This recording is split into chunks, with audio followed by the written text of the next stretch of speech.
Majelis Hakim Pengadilan Negeri Tindak Pidana Korupsi Tipikor Jakarta memvonis mantan Menteri Komunikasi dan Informatika Menkominfo Johnny G. Plate hukuman 15 tahun penjara karena kasus korupsi di Kementerian Kominfo yang merugikan keuangan negara sebesar 8,03 triliun rupiah. Mantan Menkominfo tersebut juga divonis denda sebesar 1 miliar rupiah, subsidiar 6 bulan kurungan, dan membayar uang pengganti sebesar 15,5 miliar rupiah, subsidiar 2 tahun kurungan penjara.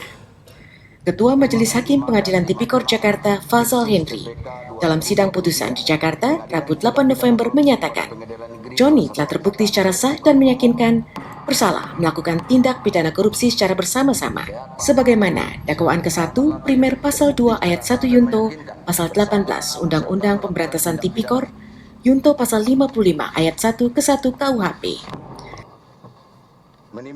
Menjatuhkan pidana kepada terdakwa dengan pidana penjara selama 15 tahun dan denda sebesar 1 miliar rupiah dengan ketentuan apabila denda tersebut tidak dibayar akan diganti dengan pidana kurungan selama 6 bulan. 3. Menjatuhkan pidana tambahan berupa pembayaran uang pengganti kepada terdakwa sebesar 15 miliar 500 juta rupiah jika terpidana tidak membayar uang pengganti paling lama 1 bulan setelah putusan memperoleh kekuatan hukum tetap, maka harta bendanya dapat disita oleh jaksa dan dilelang untuk menutupi uang pengganti. Selain Johnny, Majelis Hakim turut memvonis mantan Direktur Utama Bakti Kominfo, Anang Ahmad Latif, serta mantan tenaga ahli Human Development Universitas Indonesia, Yohan Suryanto, atas kasus yang sama.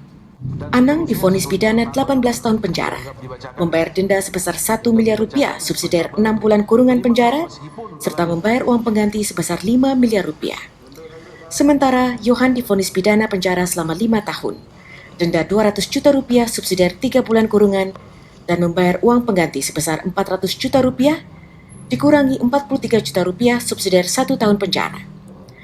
Merespons putusan majelis hakim tersebut, Johnny G. Plate dan Anang Ahmad Latif mengajukan banding, sedangkan Yohan Suryanto menyatakan pikir-pikir. Adapun dalam kasus korupsi di Kominfo, ketiga terdakwa mendapat keuntungan yang besar, yakni Johnny G. Plate menerima uang sebesar 17,8 miliar rupiah, Anang Ahmad Latif menerima uang 5 miliar rupiah, dan Yohan Suryanto menerima 453,6 juta rupiah. Dari Jakarta, Agatha Olivia, Doni Aditra, Kantor Berita Antara, mewartakan.